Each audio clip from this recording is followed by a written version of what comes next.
Hello friends, मैं पंकज कुमार स्वागत करता हूं आप लोग का। आज मैं आप लोग के लिए एनसीईआरटी पर आधारित समान विज्ञान से संबंधित प्रश्न लेकर आया हूं और ये टेस्ट सीरीज 2 होगा। इससे पहले मैंने टेस्ट सीरीज 1 ऑलरेडी करवा चुका हूं। ठीक है, बहुत ही बेहतरीन टॉप 25 क्वेश्चन आपको देखने को मिलेगा, जिसका मैं फुल डिस्कशन करवाऊंगा और कुछ नए क्वेश्चन के साथ आपको नया कंसेप्ट दिया जाएगा, नए प्रश्न के साथ। ये आपके आगामी एग्जाम बीपीएससी हो गया, बिहार शिक्षक हो गया, दरोगा हो गया, बिहार पुलिस हो गया, दिल्ली पुलिस हो गया, एसएससी, रेलवे एग्जाम के लिए बहुत ही इंपॉर्टेंट होने वाला है। ये मेरा यूट्यूब चैनल है फोकस एग्जाम तक। अगर वीडियो ठीक लगता है तो इसको लाइक, शेयर एंड सब्सक्राइब जरूर करें। तो आइए बेहतरीन क्वेश्चन के साथ शुरुआत करते हैं। देखो मेरे भाई, पहला नंबर क्वेश्चन है, आकाश एवं समुद्र का नीला दिखाई देना किसके कारण होता है। देखिए लाइट चैप्टर से क्वेश्चन फ्रेम किया गया है कि आकाश एवं समुद्र का नीला दिखाई देना प्रकाश की किस घटना के कारण ऐसा देखने को मिलता है। तो मेरे दोस्त, ये प्रकाश के परिकिरणन के कारण ऐसा देखने को मिलता है। देखिए समुद्र का नीला दिखाई देना या आपको सूर्य डूबते समय या उगते समय लाल दिखाई देना, ये सब सारे जो आपको देखने को मिलेगा ना, आपको प्रकाश के परिकिरणन के ही कारण देखने को मिलता है। या आकाश जो कभी कभी होता है वाइट दिखता है, आकाश का वाइट दिखने का कारण। ठीक है, तो ये सारे जो घटनाएं हैं आपको ये प्रकाश के परिकिरणन के कारण ही देखने को मिलता है। तो एक तो आकाश का समुद्र का नीला दिखाई देना या आकाश का लाल दिखाई देना या वाइट दिखाई देना, ये सब सारे घटनाएं किसके कारण हो जाएगा, प्रकाश का परिकिरणन के कारण होता है। तो मेरे भाई सेकंड ऑप्शन को भी डील करते हैं। तो यहाँ से भी क्वेश्चन कई बार आपसे एग्जाम में पूछा जाता है, प्रकाश का व्यतिकरण के कारण कौन कौन सी घटनाएं होती है। तो एक आप पढ़े होंगे कि साबुन के बुलबुला जो होता है रंगीन दिखाई देना। तो कई बार आपके एग्जाम में ये क्वेश्चन पूछा जाता है, तो इसको भी आप लोग याद रखना। ठीक है, कि साबुन के बुलबुलों का रंगीन दिखाई देना किसके कारण होता है, तो यही प्रकाश के परिकिरणन के कारण होता है। एक घटना और आप पढ़े होंगे कि जल की सतह पर फैली हुई किरासन तेल की परत जो होता है सूर्य के प्रकाश के रंगीन दिखाई देता है। तो ये भी एग्जाम्पल से क्वेश्चन पूछा जाता है। ठीक है, कि किरासन तेल की परत जो होता है सूर्य के प्रकाश में आपको दिखाई देता है रंगीन। तो इसको भी घटनाएं जो होती है आपको प्रकाश के व्यतिकरण के कारण ही होता है। तो ये भी आप याद रखना। तीसरा नंबर ऑप्शन देखते हैं, प्रकाश का पूर्ण आंतरिक प्रवर्तन। ये भी बहुत आपके एग्जाम में पूछा जाता है। यहाँ से दो एग्जाम्पल जो देखने को मिलता है, ये आपका ये हीरा का चमकना, जो हीरा जो चमकता है मेरे दोस्त, हीरा का चमकना किसके कारण देखने को मिलता है, तो प्रकाश के आंतरिक प्रवर्तन या पूर्ण आंतरिक प्रवर्तन बोलो, उसी कारण दिखाई पड़ता है। और एक देखे होंगे राजस्थान में जो मिरीचिका बनता है, मिरीचिका, ये इसको भी आप लोग याद रखना।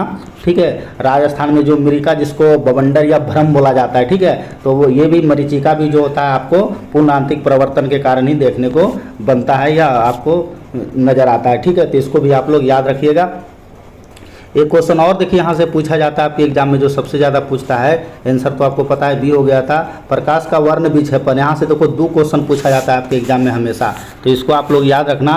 जो बैगनी रंग होता है, बैगनी रंग का विक्षेपण सबसे ज़्यादा होता है, ज़्यादा, और लाल का जो होता है मेरे दोस्त कम होता है। तो यहाँ से डायरेक्टली आपसे क्वेश्चन पूछ लिया जाता है। ये दोनों बहुत इंपॉर्टेंट है एग्जाम के लिए, बहुत आपके एग्जाम में पूछा जाता है। तो इसको आप लोग ज़रूर याद रखिएगा।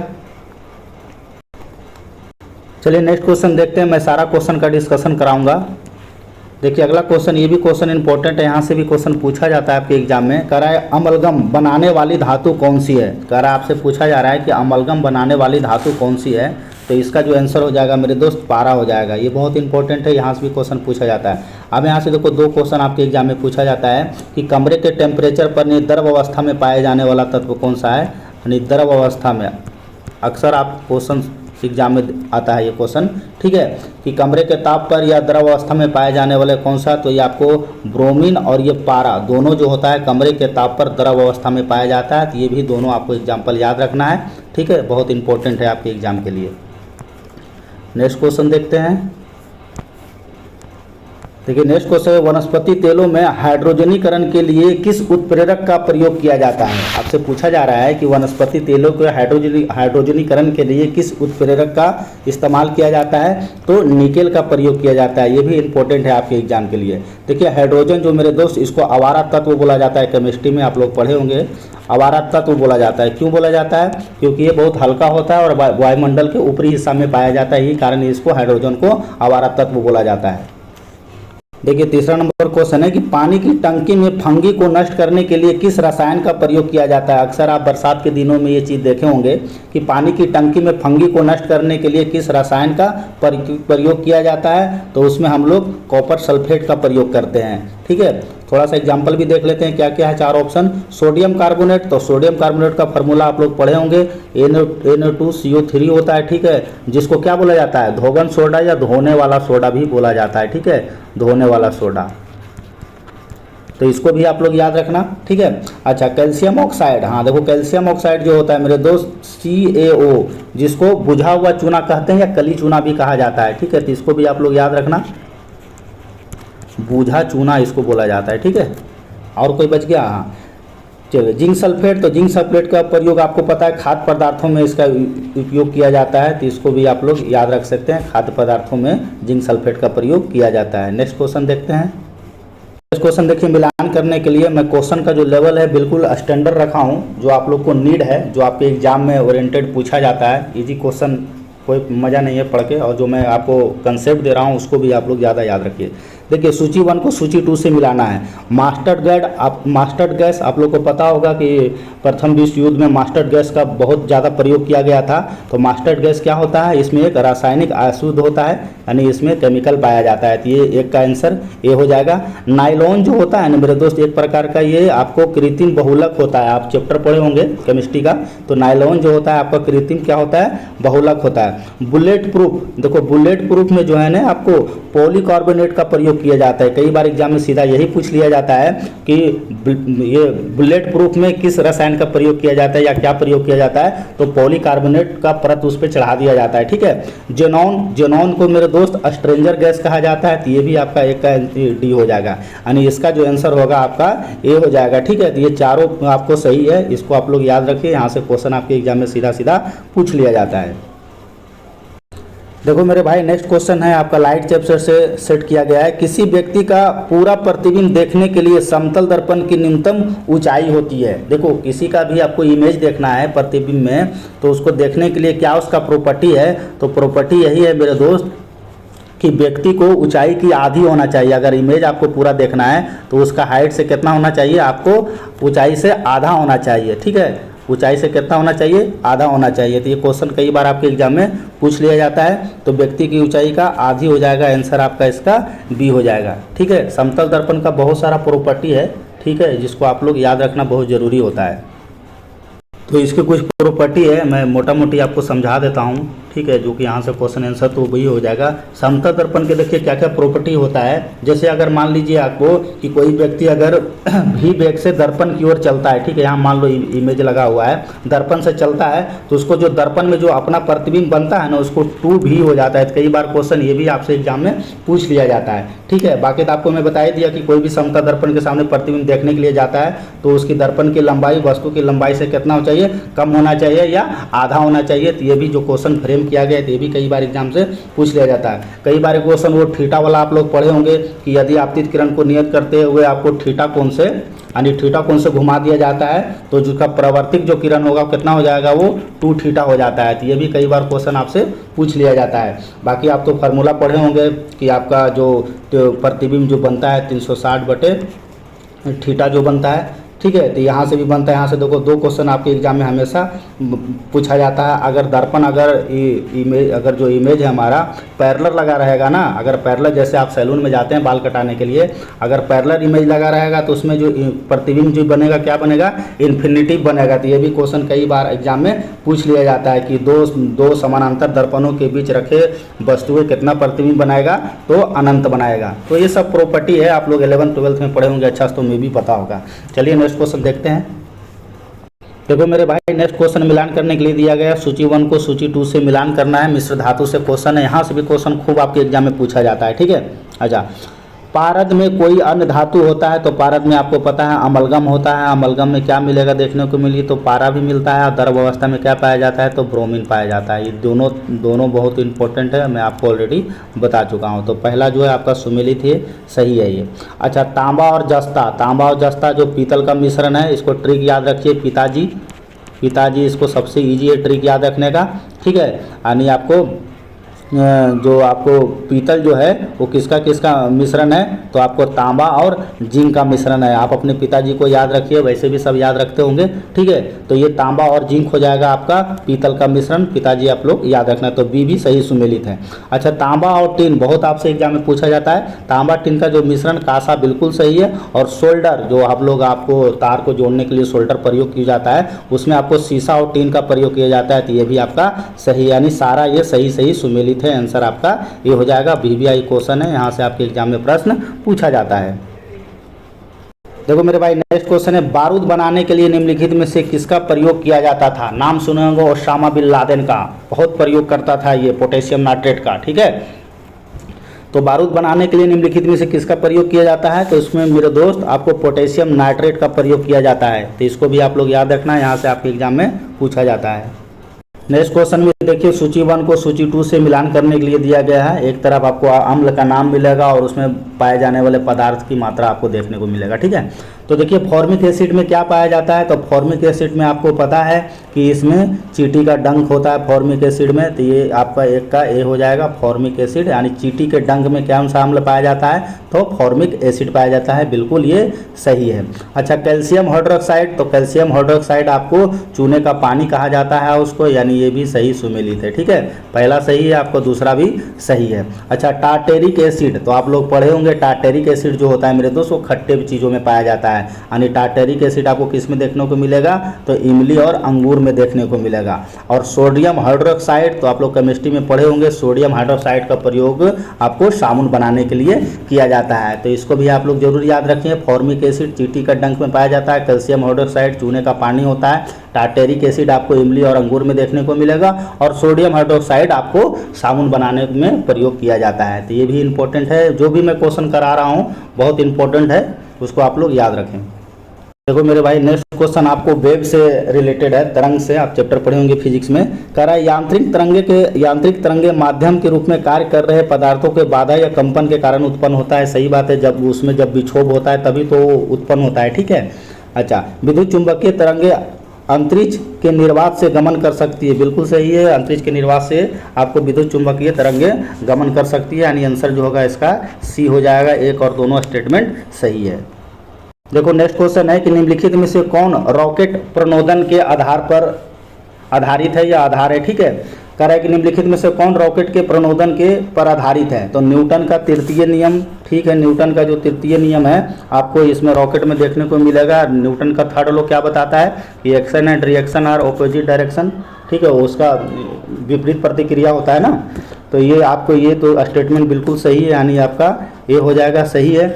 अच्छा, कोणीय संवेग संरक्षण का नियम, ठीक है, तृतीय जो उसका रॉकेट प्रणोदक होता है ना, ये कोणीय संवेग संरक्षण पर लागू होता है, यानी आपका यहाँ रेखीय संवेग संरक्षण के नियम पर लागू होता है, यानी इसका बी भी आपका सही, यानी एक और बी दोनों सही है, ठीक है। कोणीय संवेग संरक्षण यहाँ पे लागू नहीं होगा।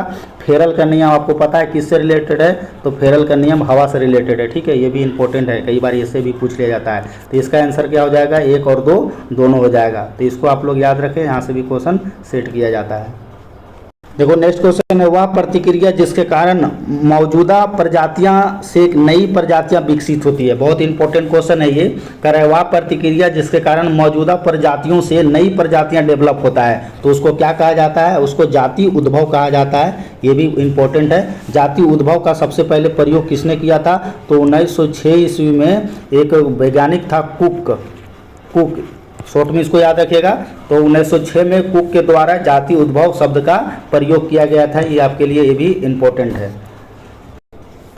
नेक्स्ट क्वेश्चन देखते हैं। कह रहा है मानव हृदय का द्रव्यमान कितना होता है? देखिए मानव हृदय का जो द्रव्यमान होता है वो 250 से 350 ग्राम का होता है। आप लोग पढ़े होंगे कि जो होता है ना हृदय अपना, वो मुट्ठी के आकार का होता है, यानी एक मुट्ठी के बराबर ही आपका हृदय होता है, ठीक है। जिसमें से आप लोग पढ़े होंगे कि उसमें 12 सेंटीमीटर और 8 सेंटीमीटर और 6 सेंटीमीटर यानी आपको देखने को मिलेगा। लंबा हो गया आपको 12 सेंटीमीटर, 8 सेंटीमीटर आपका चौड़ा हो गया और 6 सेंटीमीटर मोटा हो गया। तो हृदय जो आपको पता है एक मुट्ठी के आकार का होता है, ठीक है, जिसका आपको दरमियान कितना होता है? 250 से 350 ग्राम होता है, ठीक है।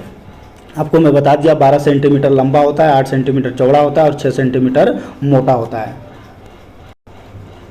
देखो नेक्स्ट क्वेश्चन है, जीवाणु का खोज किसने किया था? तो जीवाणु का खोज आपको पता है एंटोनियो वॉन ल्यूवेनहॉक के द्वारा किया गया था। ये भी बहुत इंपॉर्टेंट क्वेश्चन है। और इसको पता है आपको माइक्रोलॉजी का भी विज्ञान कहा जाता है जी, कई बार आपके एग्जाम में सीधा सीधा पूछ लिया जाता है। ठीक है, माइक्रोलॉजी, माइक्रोबायोलॉजी, ठीक है, बायोलॉजी, तो इसको भी आप लोग याद रखना। ठीक है, जिसको सूक्ष्म विज्ञान कहा जाता है हिंदी में, इंग्लिश में इसको माइक्रोबायोलॉजी कहा जाता है। यानी माइक्रोबायोलॉजी का पिता किसको कहा जाता है? तो आपको ल्यूवेनहॉक को ही कहा जाता है। तो इसको भी आप लोग याद रखना, यहाँ से भी क्वेश्चन आपको पूछा जाता है। बाद में इसी ने ही जीवाणु नाम दिया था, ये तो आपको पता ही होगा। ठीक है, चलिए ठीक है, तो इसका आंसर आपका ये हो जाएगा। आप थोड़ा सा रॉबर्ट ब्राउन को भी देख लेते हैं। रॉबर्ट ब्राउन क्या खोजा था? इसने कोशिका का केंद्रक खोजा था, आपको पता होना चाहिए।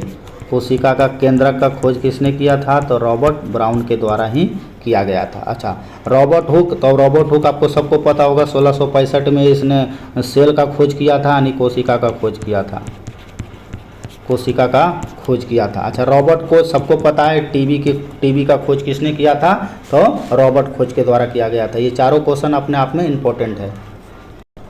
देखिए नेक्स्ट क्वेश्चन है, दूध का औसत पीएच मान कितना होता है? एवरेज से आपको बताना है, तो 6.6 होता है। पीएच मान जो एक्चुअल में होता है ना दोस्त, किसी अम्लता या क्षारीयता को व्यक्त करने के लिए पीएच मान का प्रयोग किया जाता है। और पीएच मान का खोज किसने किया था? तो सोरेनसन किया था। आपके एग्जाम में कई बार पूछा ये, ठीक है, सोरेनसन, तो इसको भी आप लोग याद रखना।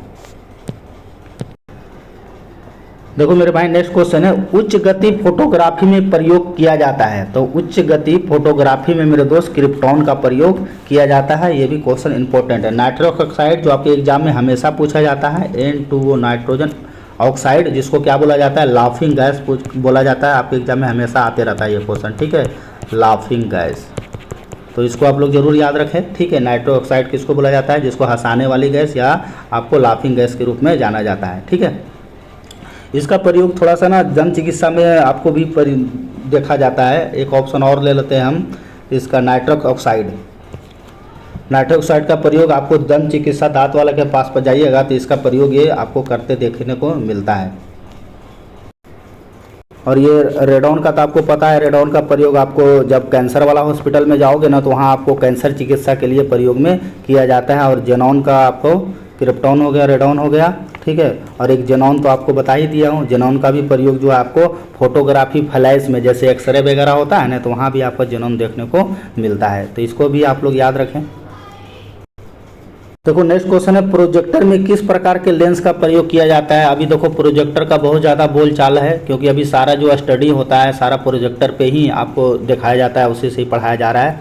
तो देखो प्रोजेक्टर में जो मेरे दोस्त जो प्रयोग किया जाता है उसमें उत्तल लेंस का प्रयोग किया जाता है। एक्चुअल में होता क्या है ना कि उत्तल लेंस का जो प्रयोग जो होता है वो प्रोजेक्टर में आवर्धित छवि प्राप्त करने के लिए किया जाता है। तो कई बार क्वेश्चन ये भी आपसे एग्जाम में पूछ लिया जाता है। देखो एक्चुअल में होता क्या है ना कि जब प्रकाश इससे गुजरता है तो स्क्रीन पर एक छवि मिलता है, यानी आपको एक दृश्य मिलता है जिसका वस्तु के आकार की तुलना में बहुत अधिक होता है। और ये जो इमेज जो बनेगा कैसा बनता है? आपको उल्टा बनता है। तो कई बार इसलिए पूछ लिया जाता है। यही कारण है ना आपको कि आपको प्रोजेक्टर के अंदर जो उल्टा वीडियो चलाया जाता है, आप अक्सर देखे होंगे पिक्चर वगैरह अगर देखने गए होंगे तो वहाँ अक्सर आपको वीडियो उल्टा देखने को मिलता है, जो स्क्रीन पर इसे उल्टा करके प्रस्तुत किया जाता है और हम इसको सीधा देखते हैं। तो ये आपको कंसेप्ट है, इसको आप लोग जरूर याद रखें, यहाँ से क्वेश्चन भी पूछा जाता है। देखिए नेक्स्ट क्वेश्चन है, सिनेमा स्क्रीन पर बना प्रतिबिंब किसका उदाहरण है? देखिए बहुत ही कंसेप्टेबल क्वेश्चन ये सेट किया गया है। कह रहा है सिनेमा स्क्रीन पर बना प्रतिबिंब किसका उदाहरण है? आप लोग हमेशा गए होंगे पिक्चर देखने के लिए अपने जानू सोना बेबी के साथ, ठीक है, तो वहाँ पर आपको देखने को मिला होगा ये। तो उसमें जो इमेज जो बनता है ना आपको ये वास्तविक इमेज बनता है। एक्चुअल में होता क्या है ना कि स्क्रीन पर आपको देखोगे वास्तविक प्रतिबिंब बनाया जा सकता है, लेकिन आपको इस पर थोड़ा सा अगर अच्छा से पढ़े होंगे फिजिक्स आप, तो वास्तविक जो होता है प्रतिबिंब हमेशा कैसा बनता है? उल्टा बनता है। तो इसको भी आप लोग याद रखिएगा, यहाँ से भी क्वेश्चन आपके एग्जाम में पूछा जाता है।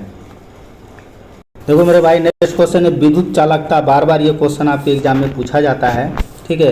विद्युत चालकता का एसआई मात्रक होता है, तो विद्युत चालकता का जो एसआई मात्रक होता है वो होता है सीमेंस। कई बार आपके एग्जाम में ये क्वेश्चन देखने को मिला है। वाट किसका हो जाएगा? तो वाट आपको शक्ति का होता है, सबको पता होगा मे भी, ठीक है। वोल्ट किसका होता है? तो वोल्ट विभवांतर का होता है, ठीक है। वोल्ट किसका होता है? विभवांतर का होता है। और एम्पियर सबको पता होगा विद्युत धारा का होता है, ठीक है। विद्युत धारा का होता है। तो ये चारों आप याद रखिएगा, यहाँ से क्वेश्चन खास करके ये सीमेंस को जरूर याद रखना, सीमेंस वाला आपके एग्जाम में बहुत बार पूछा गया है। देखो मेरे भाई नेक्स्ट क्वेश्चन है, आश्रु ग्रंथि से निम्नलिखित में से क्या स्रावित होता है। कह रहा है कि आश्रु ग्रंथि से निम्नलिखित में से क्या स्रावित होता है। बहुत ही इंपॉर्टेंट क्वेश्चन है। तो इससे क्या स्रावित होता है आपको पढ़े होंगे, लेक्रैमर ग्रंथि का नाम सुनोगे, आश्रु निकलता है इससे, ठीक है। तो आंसू उत्पन्न होता है, ये लेक्रैमर ग्रंथि को जरूर याद रखिएगा, यहाँ से भी क्वेश्चन आपके एग्जाम में पूछा जाता है, ठीक है। लेक्रैमल ग्लैंड, ये लेक्रैमल ग्लैंड को आप लोग जरूर याद रखिएगा, ठीक है, कि आश्रु ग्रंथि से निम्नलिखित में से क्या स्रावित होता है। तो इससे आपको स्रावित होता है आश्रु, यानी आंसू स्रावित होता है। ये जो आंसू होता है ना, कई बार एग्जाम में क्वेश्चन हार्ड सेट करता है ना, तो ये इसको आप लोग याद रखिएगा, पिंडिका। ये आपको एक प्रकार का ना पिंडिका ग्रंथि होता है, ठीक है, जिससे आपको आंसू उत्पन्न होता है। यानी ये खास करके ये ग्रंथि किसके लिए इंपॉर्टेंट होता है, यानी आंसू उत्पन्न करने के लिए ये जिम्मेदार होता है, ठीक है। और थोड़ा सा डीप में पढ़ोगे ना, तो ये आश्रु जो होता है, आश्रु ग्रंथि जो ये ग्रंथि है, ये भी 3 टाइप का ग्रंथि होता है। आप लोग पढ़े होंगे बायोलॉजी डीप में। तो एक होता है आधारी का आश्रु होता है, प्रतिवर्ती होता है, मनोगत होता है। तो ये उतना पूछता नहीं, लेकिन ये एग्जाम में कई बार आपसे पूछा गया है। देखो नेक्स्ट क्वेश्चन है, मानव में वर्णधाता किसका कारण है। जो आपको पता है कलर ब्लाइंडनेस इसको बोला जाता है, ठीक है, वर्णधाता उसी को बोला जाता है। कलर ब्लाइंडनेस आपको पता है, कलर ब्लाइंडनेस जो होता है आपको वंशानुगत बीमारी है, ठीक है। अगर आपका मतलब होगा आपके माता पिता का है तो आपको संतान को भी में भी हो जाता है, तो इसी को ही वर्णधाता रोग कहा जाता है, या कलर ब्लाइंडनेस कहा जाता है, ठीक है। जो व्यक्ति कलर ब्लाइंडनेस होता है उसको थोड़ा सा जॉब में भी दिक्कत होता है, उसको जॉब नहीं मिल पाता है। तो देखिए इसे क्वेश्चन फ्रेम किया गया है, मानव में वर्णधाता किसका कारण है। तो मानव में वर्णधाता जो होता है मेरे दोस्त, उसमें दोषपूर्ण एक्स गुणसूत्र के कारण ये देखने को मिलता है। इसमें जो आपको जीन जो पाया जाता है ना, इसमें जो जीन होता है केवल आपको एक्स गुणसूत्र पर ही पाया जाता है, इसलिए जरूर आप याद रखने। इस प्रकार के व्यक्ति में आपको देखने वर्णधाता जिसको हो जाता है ना दोषपूर्ण जीन, उसके लिए क्या आपका यूज किया जाता है, यानी जिम्मेदार है, तो एक्स गुणसूत्र का आपको होना आवश्यक है, ठीक है। तो इसका जो आंसर हो जाएगा आपको क्या हो जाएगा, डी हो जाएगा। नेक्स्ट देखते हैं कौन सा क्वेश्चन था मेरे भाई। हाँ ये क्वेश्चन था, मानव में वर्णधाता रोग किसका कारण है। तो ये तो बता ही दिया आपको मैं कि दोषपूर्ण एक्स गुणसूत्र के कारण ऐसा देखने को मिलता है। अब देखिए यहाँ से दो ऑप्शन है, इसको देख लेते हैं। ये एक विटामिन ए और विटामिन ई, यहाँ से क्वेश्चन आपके एग्जाम में सेट किया जाता है। तो सबसे पहले तो आपको ये पता होना चाहिए ना कि विटामिन शब्द का प्रयोग किसने किया था। देखिए विटामिन शब्द का प्रयोग किया था, किसके द्वारा किया गया था। तो ये आपको पता होगा फंक के द्वारा किया गया था। अब देखो इसने विटामिन को ना 2 पार्ट में बांटा था, ठीक है। एक होता है जल में घुलनशील, यानी बी और जो सी था नहीं, ये जल में घुलनशील होता है, बहुत बार आपके एग्जाम में पूछा जाता है, ठीक है। और एक होता है आपको वसा में घुलनशील, ठीक है, वसा में घुलनशील यानी बी और सी छोड़ के, ठीक है, यानी आपका हो जाएगा ए हो जाएगा, डी हो जाएगा, ई हो जाएगा और के हो जाएगा। तो कई बार क्वेश्चन यहाँ से भी आपके एग्जाम में पूछ लिया जाता है, ठीक है, कि जल में घुलनशील विटामिन कौन सा है, बी और सी है, और वसा में घुलनशील विटामिन कौन सा है, ए डी ई के। ये चारों आप लोग याद रखिएगा।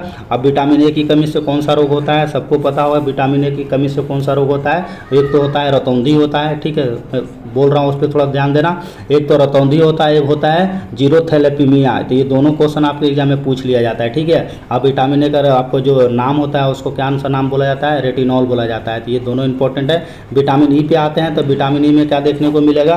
तो विटामिन ई आप लोग पढ़े होंगे, जिसको टेकोफेरोल बोला जाता है, ठीक है, टेकोफेरोल बोला जाता है। और इसमें विटामिन ई की कमी किसमें देखने को मिलता है, जिसमें आपको जनन क्षमता, ठीक है, जनन क्षमता इसमें कम हो जाता है विटामिन की कमी से, विटामिन ई की कमी से। तो ये सारे क्वेश्चन हैं जिसको आप लोग याद रख सकते हैं। और विटामिन के कमी से तो आपको पता होगा रक्त का थक्का जमना, ये सारे इंपॉर्टेंट है, आप इन लोगों से जरूर याद रखें। देखिए नेक्स्ट क्वेश्चन है, पर्पल ऑफ कैसियस निम्नलिखित में किसका कोलाइड का विलयन है। तो पर्पल ऑफ कैसियस जो है मेरे दोस्त आपको सोना का कोलाइड विलयन है, बहुत इंपॉर्टेंट है ये। नेक्स्ट क्वेश्चन पे चर्चा करते हैं। नेक्स्ट क्वेश्चन में देखिए बहुत इंपॉर्टेंट है, कह रहा है पदार्थ की नवीनतम अवस्था कौन सी है। यानी आप लोग पढ़े होंगे पदार्थ की अवस्था, तो आप लोग पढ़े होंगे पदार्थ की कितना अवस्था आप लोग अभी पढ़े होंगे। 3 तो मूल होता है, सब पढ़ा होगा, ठीक है, 1 2 3 4 5, 3 तो आप लोग सब पढ़े होंगे, ठोस द्रव गैस, ठीक है, ठोस द्रव और गैस सब पढ़े होंगे मे भी, ठीक है। ठोस, द्रव, गैस सब पढ़े होंगे। तो यह क्वेश्चन कर रहा है कि पदार्थ की नवीनतम खोजी गई अवस्था कौन सी है। तो ये आपको नवीनतम जो है ये आपका बोस-आइंस्टाइन कंसेंट जो होता है, जिसको हिंदी में बोला जाता है बोस-आइंस्टाइन संघनित, यानी आंसर इसका बी हो जाएगा। आप लोग को याद रखना है कि जो पदार्थ के जो अभी तक का जो मैं कंडीशन बता रहा हूँ, अभी पदार्थ की 6 अवस्था हो गया। आप लोग पढ़िएगा, छठा तो हम पढ़े नहीं हैं, लेकिन छठा भी हो गया है दोस्तों को बता देता हूँ मैं। आप लोग तो पता है ठोस, द्रव और गैस और प्लाज्मा और ये बोस-आइंस्टाइन कंडेंसेट, ये सबको पता होगा। 5 अवस्था में भी सबको पता होगा, ठीक है। छठा जो अवस्था है उसको फॉर्मेनिक कंडेंसेट नाम दिया गया है, ठीक है। देखो फॉर्मेनिक कंडेंसेट, तो ये रिसेंटली छठा अवस्था भी खोज लिया गया है, आपके बुक में अपडेट हो जाएगा, ठीक है। तो पदार्थ के कितने अभी अवस्था हो गया, तो 6 अवस्था हो गया है, ठीक है। चलो देखो नेक्स्ट क्वेश्चन है, निम्नलिखित में से कौन सा गर्म करने पर सबसे अधिक विस्तार होगा, यानी फैलेगा, ठीक है। तो सबसे ज़्यादा जो विस्तार जो होगा आपको क्या होगा, तो ये मेरे दोस्त वायु होगा। क्यों होगा, देखिए हवा में एक्चुअल में क्या होता है ना, उसमें इंटरनल मोलिकुलर सबसे ज़्यादा पाया जाता है, यही कारण है कि ये इसका विस्तार सबसे ज़्यादा होता है। तो कई बार आपके एग्जाम में सीधा सीधा ये भी पूछ लिया जाता है, ठीक है, कि हवा में आपको क्या होता है, इंटर मोलिकुलर स्पेस, जिसको हिंदी में बोलता है अंतर आणविक स्थान, ठीक है। इंग्लिश वाला याद रखो, इंटर मोलिकुलर स्पेस सबसे ज़्यादा पाया जाता है, और इसको गर्म करने पर सबसे अधिक क्या होता है, कंपन होता है, ठीक है। यही कारण है कि इसका प्रसार जो होता है सबसे ज़्यादा होता है, तो इसको भी आप लोग जरूर याद रखें। देखो लास्ट क्वेश्चन है, उस एंजाइम का नाम क्या है जो जुगाली करने वाले युवा पशुओं को पेट से प्राप्त किया जाता है और डेयरी उद्योग में पनीर के उत्पादन करने के लिए प्रयोग में किया जाता है। ये क्वेश्चन कम से कम तो 10 बार पूछा है अलग अलग एग्जाम में, ठीक है। तो ये बहुत ही इंपॉर्टेंट हो जाता है ये क्वेश्चन कि उस एंजाइम का क्या नाम है जो जुगाली करने वाले युवा पशुओं को पेट से प्राप्त किया जाता है और डेयरी उद्योग में पनीर के उत्पादन के लिए इसका प्रयोग किया जाता है। तो ये आपको रेनिन होता है, ठीक है।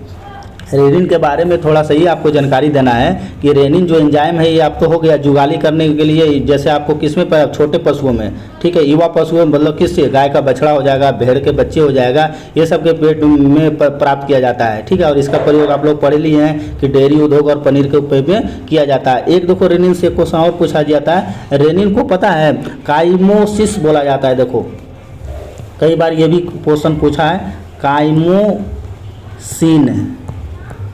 तो आप लोग इसको भी जरूर याद रखिएगा। रेनिन को काइमोसिन बोला जाता है, और आपको बता ही दिया हूँ मैं, जुगाली करने के लिए वह पेस्पर को डेयरी उद्योग में पनीर के उत्पादन में इसका प्रयोग किया जाता है। और थोड़ा सा मैं ऑप्शन पे देख लेता हूँ। ऑप्शन में देखो एक पेप्सिन है, तो पेप्सिन से भी एग्जाम में क्वेश्चन पूछ लिया जाता है। लिग्नाइट, ट्रिप्सिन, ये सब आपको सारों को याद रखना है, यहाँ से भी क्वेश्चन आपके एग्जाम में पूछ लिया जाता है, तो इसको लोग भी आप लोग सब याद रखिएगा। तो ये मेरे दोस्त मैंने टोटल 25 क्वेश्चन करवा दिया हूँ जो इम्पोर्टेंट था, ठीक है। और ये मेरा सीरीज चल रहा है, इससे पहले मैंने एक और वीडियो डाल रखा हूँ, टेस्ट 1, ये टेस्ट 2 था। जो भी इम्पोर्टेंट साइंस का क्वेश्चन जो एक्चुअल जो एग्जाम में पूछा जाता है और जो आगे पूछेगा, मैं वही क्वेश्चन लेकर आता हूं, और क्वेश्चन का लेवल भी आपको एकदम बेहतरीन देखने को मिलेगा। साथ ही साथ एक जीके जीएस वाला भी चलता है 50 क्वेश्चन, उसमें भी क्वेश्चन का लेवल आपको बहुत ही बेहतरीन देखने को मिलेगा। और ये साइंस का ही चल ही रहा है 25 क्वेश्चन का, ठीक है। तो इसको आप लोग रिविज़न कीजिए। मेरा यूट्यूब चैनल है, आप लोग को अगर वीडियो ठीक लगता है तो इसको ज़रूर लाइक, शेयर एंड सब्सक्राइब कीजिए। मिलते हैं नेक्स्ट वीडियो में, तब तक आप इसको रिवीजन कीजिए। धन्यवाद।